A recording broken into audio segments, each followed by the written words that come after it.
confidence. Where do you get your self-confidence? You can't buy it at the store, folks. Can't dress it up. Can't eat it. You can't buy it. You can't even manufacture it yourself. You have to go build self-confidence. This is a topic that's near and dear to my heart, okay? Because I remember being 25 years old, scared to death of people. 29 years old, started my speaking career, terrified of the people I had to go to. Didn't call on anybody for a year because I was literally frozen in fear. And one day somebody said something to me, dude, you need to handle your self-confidence issue. So I went and bought a suit, and I didn't feel any better. I went and bought a car, didn't feel any better about myself. I mean, I felt a little better for a second. Look, self-confidence is the only outfit you can't buy. This is an inside job. You got to study, you got to learn, you got to practice, and you have to do the hard things. Self-confidence comes from repeating experiences that are difficult. Same place courage comes from. You know, the guy that does something that's courageous is given the title of being courageous. It's not because he went and wore courageous. It's because he went and did something. Look, if you want to build self-confidence, you can listen to the subliminal tapes. It's not going to work. You can go do hypnotism. It's freaking ridiculous. You need to be more aware, more alert, and you need to do more.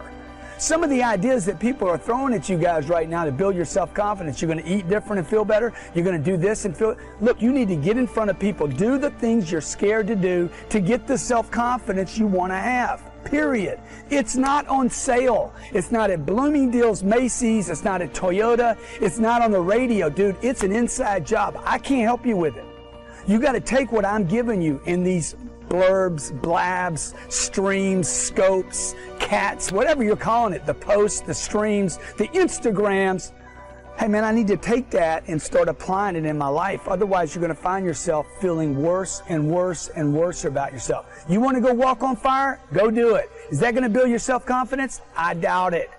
Okay, I doubt it, man. Go spend $8,000 on a weekend. That will not improve your self-confidence. The only thing I know for sure that will change your sense of self is the actions you take getting in front of other people. Other people. People you don't know. People you're scared to talk to. You're sitting there trembling.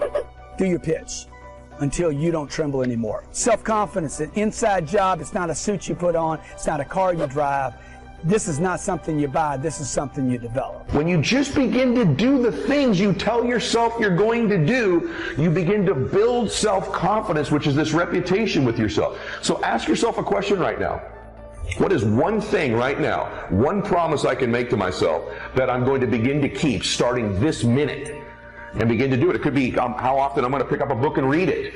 But you begin to stack things you commit to do, and then you deliver on them and you acknowledge them to yourself. You're in the process of building self-confidence. Why is that so important? Of all the athletes I coach, when my athletes are performing at their peak level, they're at their highest self-confidence level. In fact, I love when I watch some of the athletes I coach get interviewed and they kind of do this aw shucks, humble routine in their post-game interviews. Yeah, you know, just part of the team, you know, I could have done a lot better today. But inside, I know these people are incredibly self-confident people. Any of you athletes listening to this, you know this. The great athletes you know have incredible amounts of self-confidence. You have to believe in you when it's a battle, when you're a hitter against a pitcher, or when you're a quarterback against a defense, or you're a defenseman in the NHL against their best offensive player, or you're a golfer and you have to make a 9-foot putt to win a tournament, right? You better have self-confidence. In fact, the separator, more often than not at the highest level in sports, is not they're a better shooter or a better putter or throw the ball a little bit faster, because everybody throws hard in the major leagues nowadays, it seems, right? That separators their self-confidence. It's true in being a parent. It's true in being a business person. It's true in every area of our life. The separator at the top levels is self-confidence. So now you have that first thing that you're going to commit to, that you're going to deliver on. Now, what I would ask you to do, that now that you've done that, is if you really want to build self-confidence, can you begin to extend that list of 5, 8, and 10 things that you are going to begin to do, that you commit to you, that you're going to do every single day to begin to stock that self-confidence? There's also this misconception from people that you are certain things, meaning some people have this misconception that I am what I possess. In other words, I am my possessions. And so they link their self-confidence to their possessions. And so they're constantly trying to acquire more and more possessions, thinking that's where they get their self-confidence from. That's how they're defined as a person. I am my possessions. Couldn't be further from the truth. It's a hollow way to try to gain self-confidence by possessing things. Nothing wrong with going for material possessions. I have all kinds of them. But I don't link my confidence to those possessions, nor am I deluded into thinking if I could just possess more things, then I'll feel better about myself. So this is a mistake. There's a flawed thought. Number one flawed thought, I am my possessions. Second flawed thought, I am my accomplishments. In other words, my self-confidence is only linked to what I accomplish. So because I haven't accomplished certain things, I don't have that certain title, that certain award, that certain recognition, I don't believe in myself. I'm riddled with self-doubt. I'm defined by my accomplishments. The difficult thing about that is now all your life you're going to have to accomplish more and more and more in order to feel self-confident and eliminate self-doubt. You are not your accomplishments. You are not your possessions. You are you. You are perfect. You are beautiful. You were born to do something great with your life. Where does self-confidence come from? And this is the best advice I can give you on that. Not neglecting, first of all, the small daily disciplines.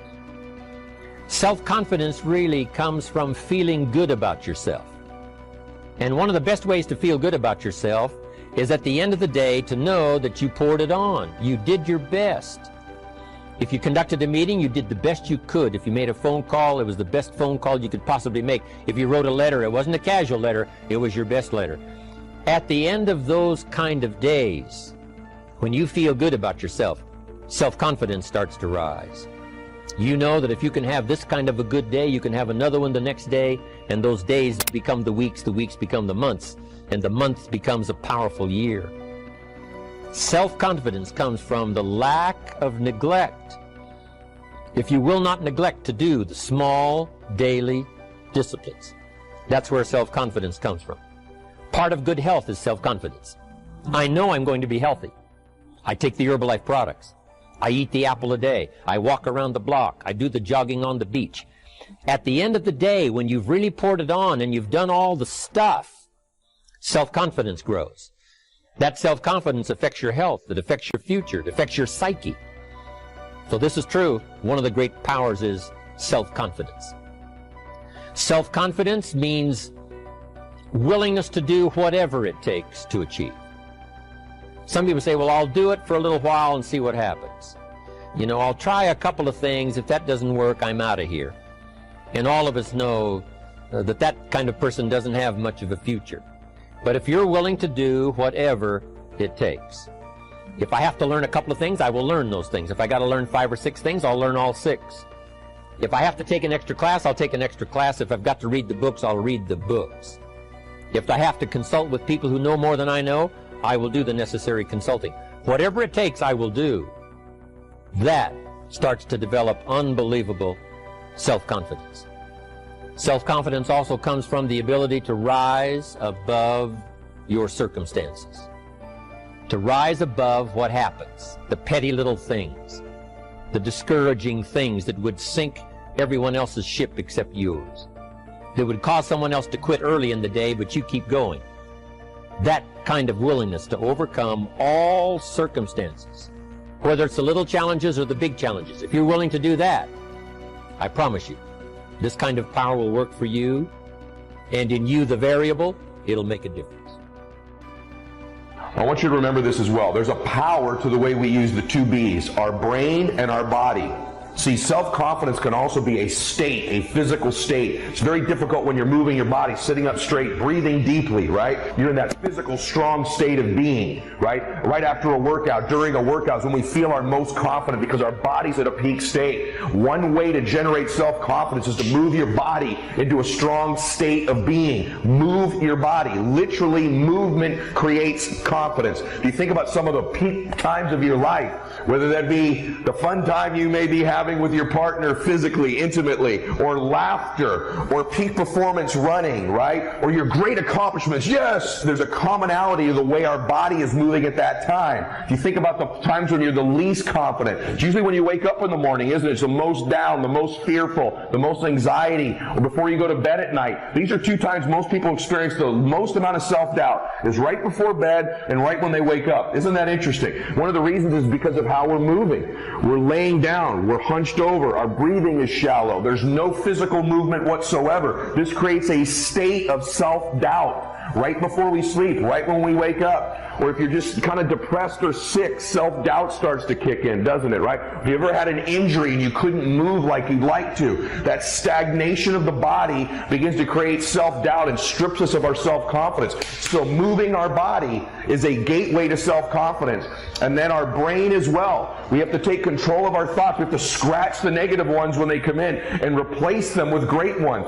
Now, I don't believe self-talk works all the time, but I believe saying, I am strong, I am good, I intend, I'm a good man, my intentions are pure, I'm a good person, I make a difference in the world, I'm kind, I'm gentle, I'm generous, I'm strong, I'm faithful. Beginning to repeat these thoughts to myself, and these words do generate self-confidence. I keep the promises I make to myself. I'm a man of my word. Begin to talk to yourself and think these thoughts. When you combine your brain and your body, you scratch the self-doubt, you lose those 4 stupid beliefs. I am my accomplishments, I am my possessions, I am what other people say I am, or I am what I look like. These are completely flawed beliefs. We scratch those. We scratch them. We understand the process of stacking self-confidence in our life. We know we are the content of our character. And lastly, give yourself some credit. Will you please? And I'm going to tell you where to give yourself credit.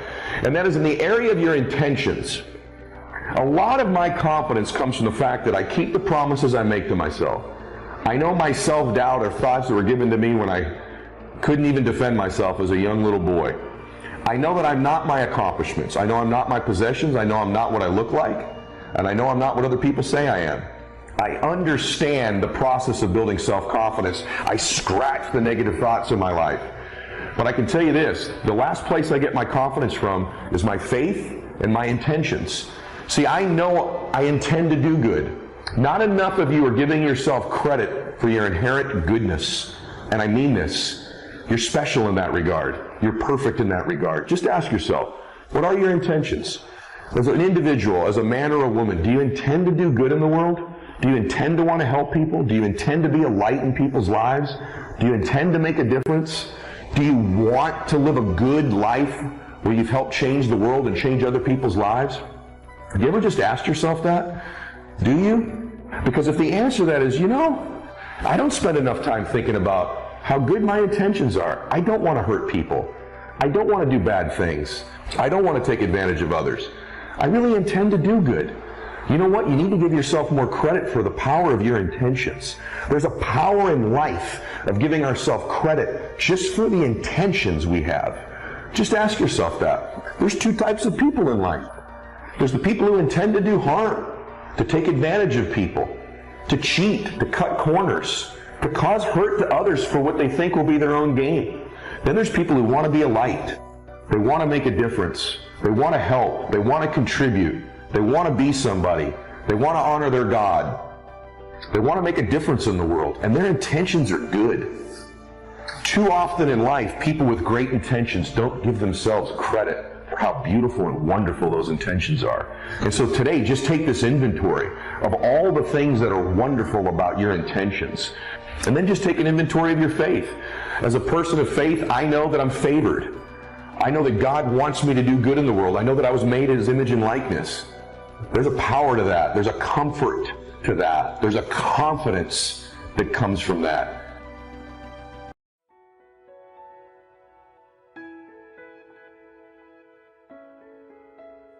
Understanding self-worth is the beginning of progress. Self-worth should be easy. If one of us can do it, all of us can do it. If anybody can think it, we all can think it.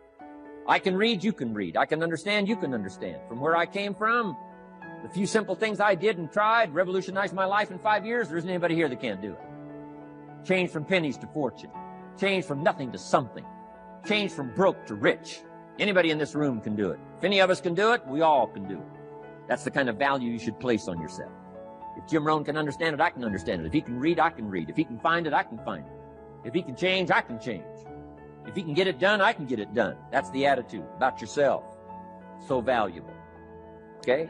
Now, in transforming our lives, we don't start with attitude. We don't start with the inspiration here. We start with education. Somebody says, well, I expected you to just come get motivated today. Well, that probably won't do it. Somebody says, by now we should be standing on the chairs, waving a flag, singing the old gray mare. Get going here. No, that's not where you start. Life change does not start with inspiration. Life change starts with education. You've got to be educated to the point of where you might have messed up. My teacher put it in blunt, simple language. He only went to the 9th grade in school, so he put it in simple language I could understand. He said, Mr. Rohn, after 6 years living in America, healthy American male, 25 years old, been working 6 years, 1 year of college, pennies in your pocket, nothing in the bank, behind on your promises. Shoaff said, I just got one simple explanation for that. You've messed up. Now, I can understand that kind of language. Substitute a Hershey bar for an apple means you've messed up.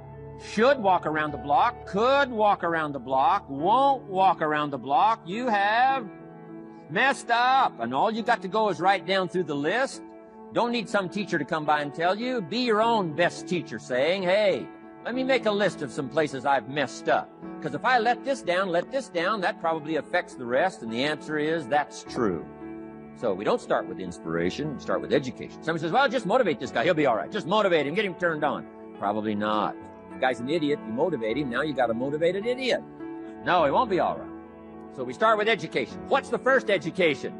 If it isn't going well and you live in America, you have messed up. You don't need to change countries. You say, well, the country's messed up. That's like cursing the soil and cursing the seed and the sunshine and the rain, which is all you got. Don't curse all you got. When you get your own planet, you can rearrange this whole deal. But this one, you got to take like it comes.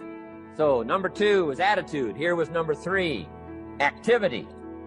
This is the work part, the labor part, taking action. The activity is the miracle working piece. A miracle being something we don't quite understand how it works. Doesn't mean it doesn't work. It means we just don't quite understand how it works. Miracles work. Now, if you don't know this quote, live by it. One can have no smaller or greater mastery than mastery over oneself. That's Da Vinci.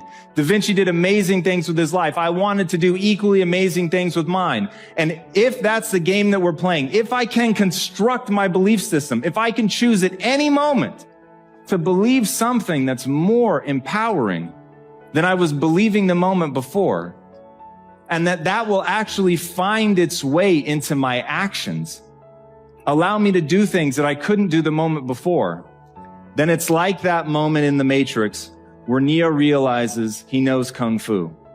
And that's like, as funny as that is, that's how I think about life. To me, the very fundamental purpose of life is to find out how many skills I can acquire that have utility, and then put that utility to the test in service of something greater than myself.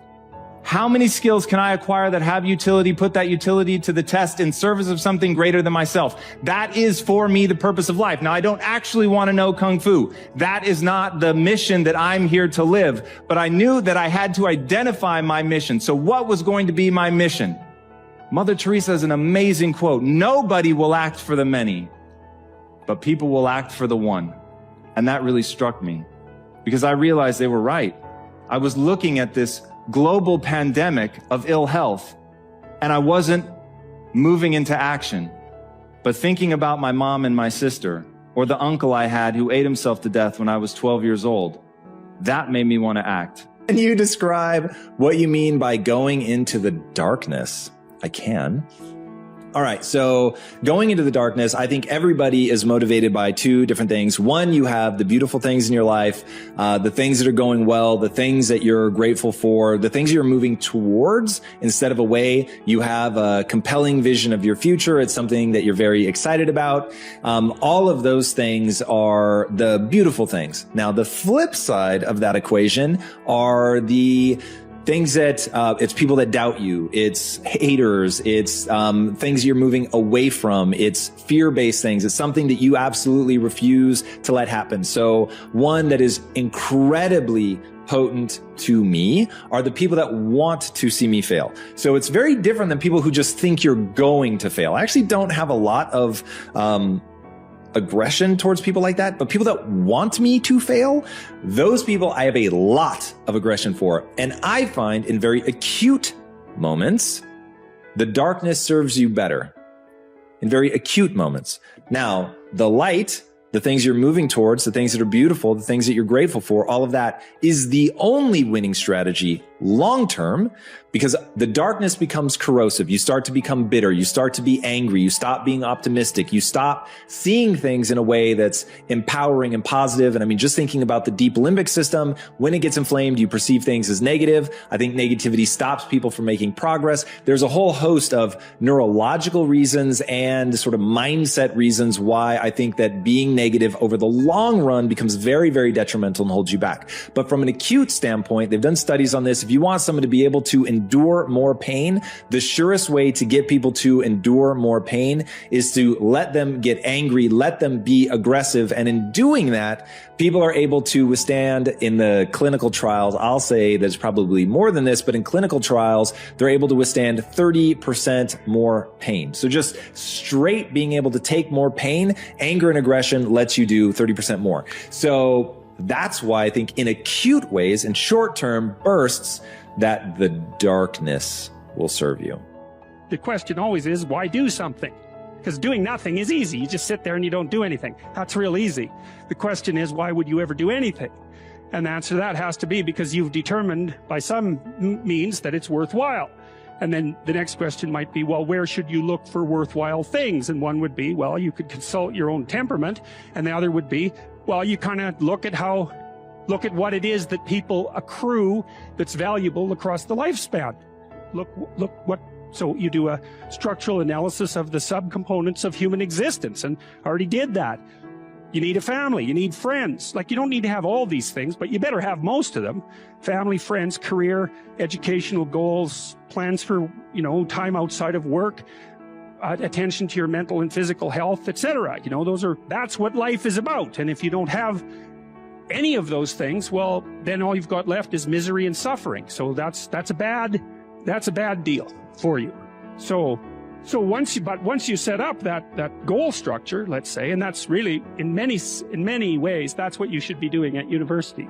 That's exactly what you should be doing, is trying to figure out who it is that you're trying to be, right? And you aim at that, and then you use everything you learn as a means of building that person that you want to be. And I really mean want to be. I don't mean should be, even those things are going to overlap. And it's important to distinguish between those, because that's partly, and this is back down to the micro-routine analysis. So as I was saying, well, you're going to try to make yourself more industrious. Okay, number one, specify your damn goals, because how are you going to hit something if you don't know what it is? That isn't going to happen.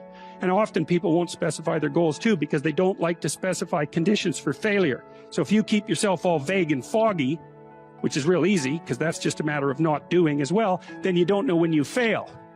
And people might say, well, I really don't want to know when I fail because that's painful. So I'll keep myself blind about when I fail. That's fine, except you'll fail all the time then. You just won't know it until you've failed so badly that you're done. And that can easily happen by the time you're 40. So I would recommend that you don't let that happen. So that's willful blindness, right? You could have known, but you chose not to. Okay, so once you get your goal structure set up, you think, okay, if I could have this life, looks like that might be worth living, despite the fact that it's going to be, anxiety provoking and threatening, and there's going to be some suffering and loss involved and all of that. Obviously, the goal is to have a vision for your life such that, all things considered, that justifies your effort. Adopt the mode of authentic being.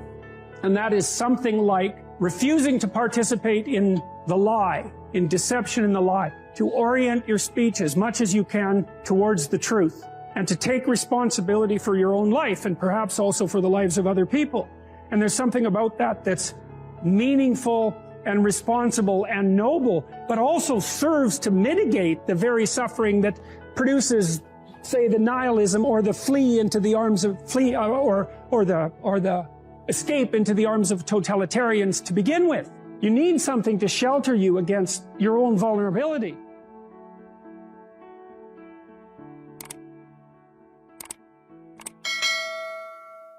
success begins with identifying a problem to solve.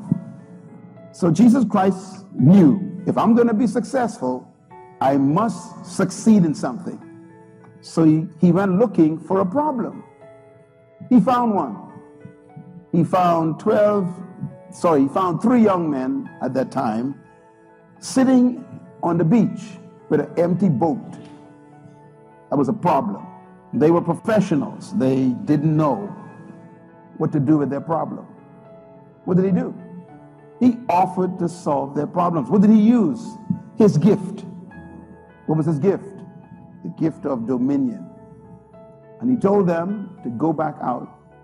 Wrong location, wrong depth, and net on the wrong side, and he solved their problem. Now, what happened after that? Do you remember what happened after that? It says, Peter said to him, "What manner of man are you?"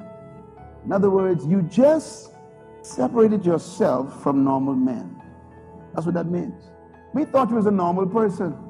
Success begins with separating yourselves from the pack. What manner of person are you? Why? Because you solved a problem that we couldn't solve. You used the gift we didn't know you had. Immediately, he became celebrated. He became a celebrity.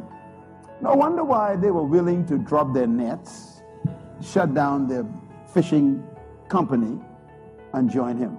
Because he became what? Successful in an area of life. Therefore, he became influential. Influence is the capacity to cause other people to listen to you or to follow you. What is influence? Oh dear. I guess I'm talking to myself. Talk to myself, talk to the hand. Influence is the capacity to cause other people to listen to you or to follow you. That's influence. Suddenly they decided to listen to him. Then they went even to the point where they said, "We will follow you."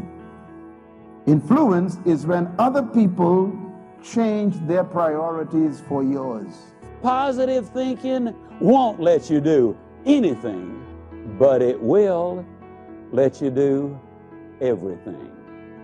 Better than negative thinking will. Now, I know that for most busy people, getting regular exercise is about as easy as climbing Mount Kilimanjaro.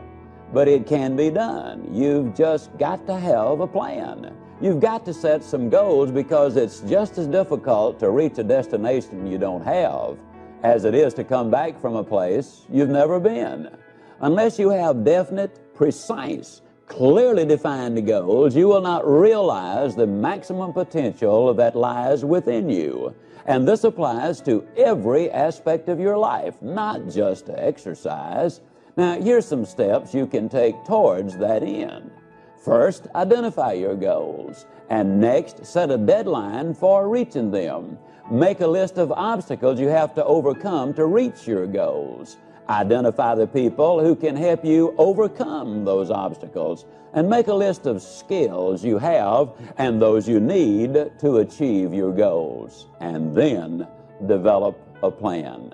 Now, a word about goals themselves. There are 7 different kinds of goals. There are physical, financial, spiritual, career, family, mental, and social. And these 7 types of goals share several characteristics. First, to be effective, they must effect change.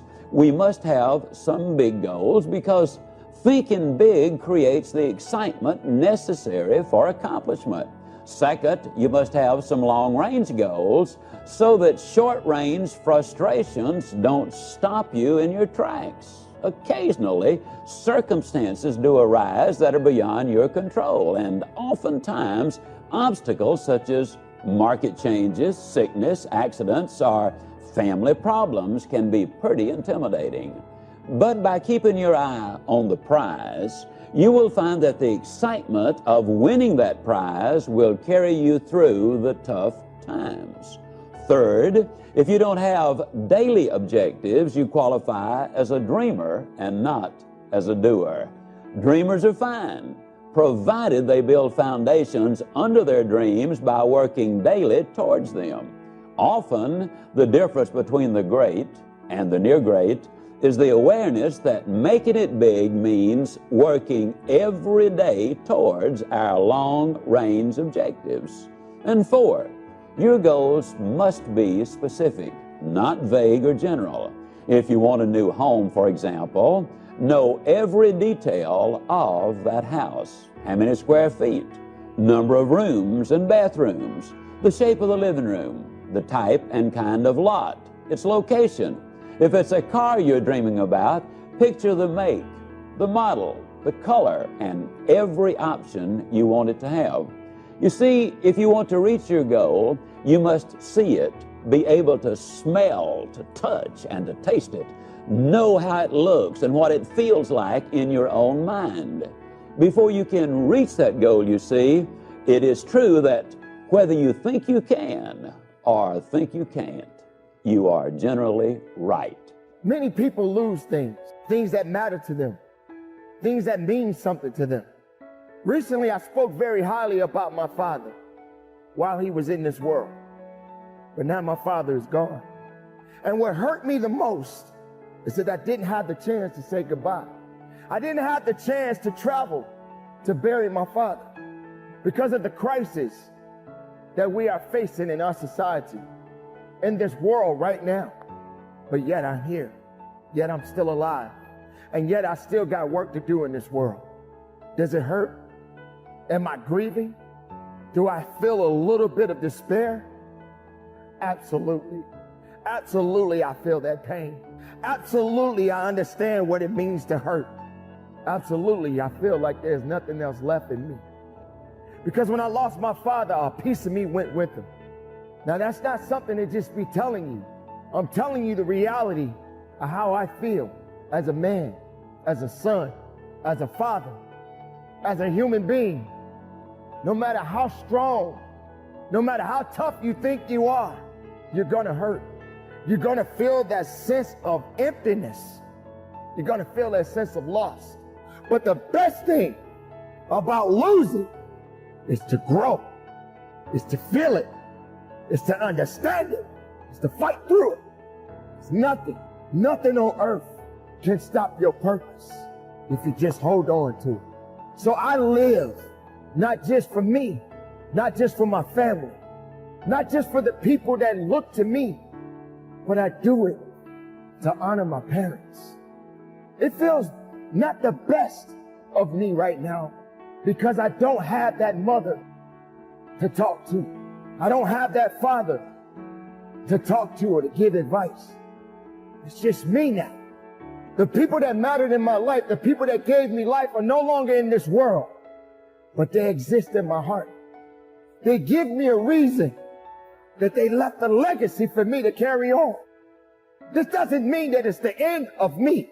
It means that I have work to do. It means that I have to continue to push and go harder and go stronger. It means that I have to stay focused. It means that I have to stay faithful. Doesn't matter how strong or how weak you are, you must climb that mountain. Doesn't matter how many times you fall, you must climb that mountain. You may slip a few times, but you must climb that mountain. If you're looking over your shoulder and worrying about who's behind you, how can you focus on what's going on at the top of the mountain? So you slip, so you fall. But are you breathing? Can you feel your heart beating? Are you alive? Then keep climbing. Don't be worrying about what you can't control, but you can control your emotions.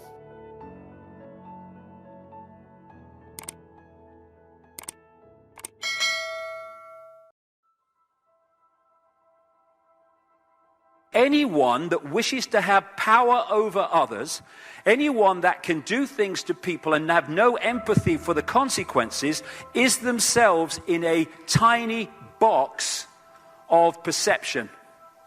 What the Illuminati and what the manipulators have done, and they've done it brilliantly, I have to say, because they may not be wise, but they are clever on an intellectual level. Cleverness without wisdom is the most destructive force on earth. That's why we are in such a state that we're in. You know, it's very clever to know how to build an atomic bomb, but it's not wise to do so. There is a difference between cleverness and wisdom. But on an intellectual level, they're very clever. And what they've done is manipulate humanity through the suppression of knowledge and these other means into a smaller box than they're in.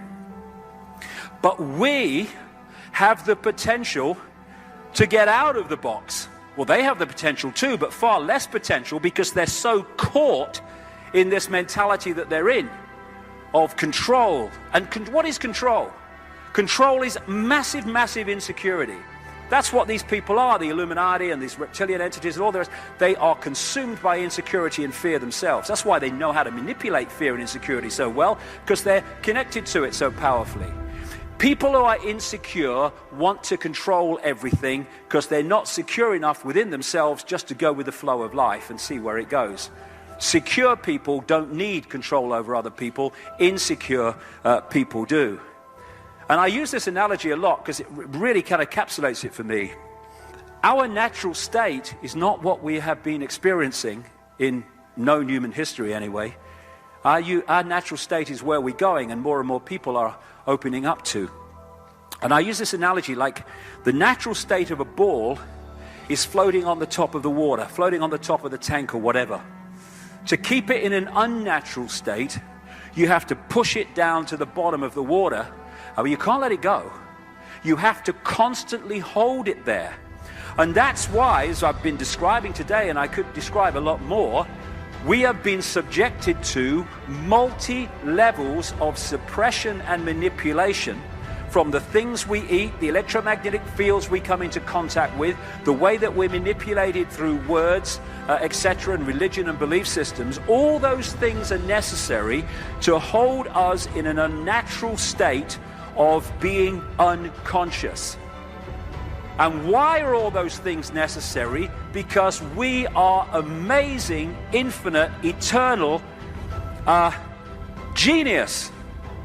And we've been held in this unnatural state. But, like I say, if you're going to hold the ball in the unnatural state, you've got to hold it there. Because the moment you let it go, woof, it's in its natural state, because that's where it will gravitate to immediately. And the moment we throw off the chains and the shackles of this manipulation and of this misunderstanding of who we are and where we are, then as we break those chains, those vibrational chains, we are going to become conscious by definition, because that's what we are. You know, people think, I've got to seek enlightenment. No. We are enlightened. That's our natural state. The law of awareness says you must know yourself to grow yourself. James Russell Lowell, in your notes, no one can produce great things who is not thoroughly sincere in dealing with himself. What a powerful statement that is. You and I need to become aware of who we are, and we need to know what our passion is. We need to know what our purpose is. When people talk about themselves and trying to find themselves, I immediately talk to them about what is your passion, what is your purpose. Let me kind of walk you through this kind of quickly of how to figure this out, because this is so important in your awareness. The first question I would ask you about your passion is, do you like what you're doing now? Surprisingly, the majority of the people, when I ask them that question, say no. And this amazes me. I'll be just having a conversation. Hey, do you like your job? You know what? Most people say they don't. And sometimes they'll even look at me and say, well, you know, I don't really care for my job. What would you advise me to do? And then they don't like my advice, because when somebody tells me they don't like their job, I just immediately say, well, I'd quit. I have no idea. Now, please, maybe some of you can help me in the audience today. I have no idea why somebody would do something every day that they didn't like. This is beyond me. Why would a person go and do a job that they don't like and complain about it all day and call it life? And to be honest with you, I don't want to work beside them either, because it's bad enough for them to be miserable in their doing, but when they're miserable what they're doing, guess what they do to you? They make you miserable. Haven't you just been beside miserable before? You know what I'm saying? You kind of felt good, but by the end of the day, you felt bad. And you say, well, what did I do to feel bad? You sat with that person. You know what I'm saying? So when people say, well, I don't like my job, what kind of advice do you give me? This is an IQ test. Quit. Why would you, it's beyond me. Why would you every day do something what is your passion? And yet I know people who literally spend their whole life, no wonder people look forward to retirement. They can hardly wait to get out. It's almost like prison. They're going to be free at last. The second question is, what would you like to do? Because there is a relationship between finding your passion and reaching your potential. That's a fact. What would you like to do? Let me just, since we're talking about personal growth, say that if you would have known me when I was in school, junior high and high school, I tell parents all the time, when parents are worried about their kids because their kids just seem to be goofing off, and they say, boy, my kids just don't seem to be buckling down. I always say, just relax, take a pill. Because if they would have seen me as a kid, as a parent, they would be greatly encouraged. Because when I went to school, it was nothing but a party. I mean, there was one thing about school was your friends. And I had a whole bunch of friends. And I mean, I didn't do studies. My study hall was going around visiting my friends. That was kind of like fellowship time for me. And I was playing ball and I was enjoying myself.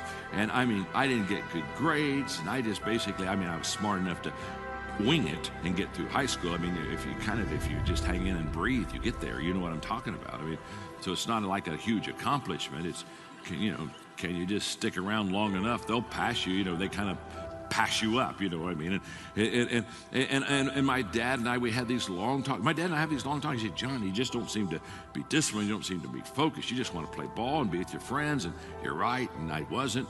When I went to college, it turned around immediately. Because when I went to college, I was going to get a do now and study for something I wanted to go do. And immediately I made the dean's list. Immediately I disciplined myself. Immediately I started studying. Wasn't really any problem. But can I tell you something?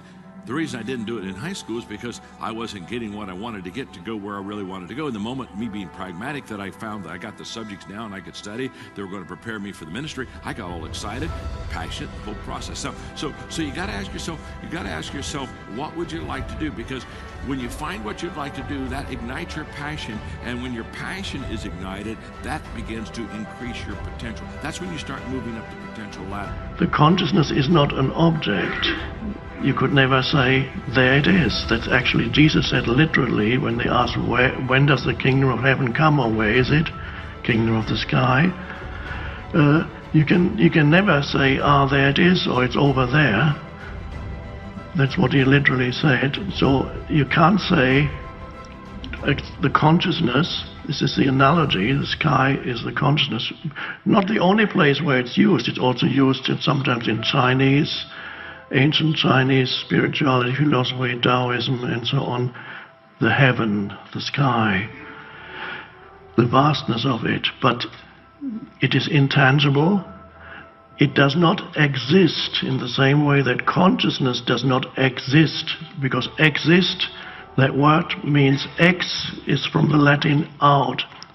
Ist comes to stand, it stands out. Something that exists stands out into this world. It projects itself into this dimension. But the sky does not exist because you can never find it. And the consciousness does not exist in the way that something out here exists. It is the ground for existence. It is the being before the being becomes something. So there is being and there is existence. The being, very different. It sounds almost like an obscure existentialist treatise, being and existence. But that is why people like Jesus use the sky as the closest he could get to explaining what the unconditioned consciousness is. And so when you look at the sky, the equivalent of the vast emptiness or spaciousness of the clear sky is your inner spaciousness or emptiness. And you can never say, it can never become an object for yourself in the same way as I see the table, or there I'm now aware of the consciousness. You can't be aware of the consciousness because the awareness is it. So there's no duality. You can't make it into an object.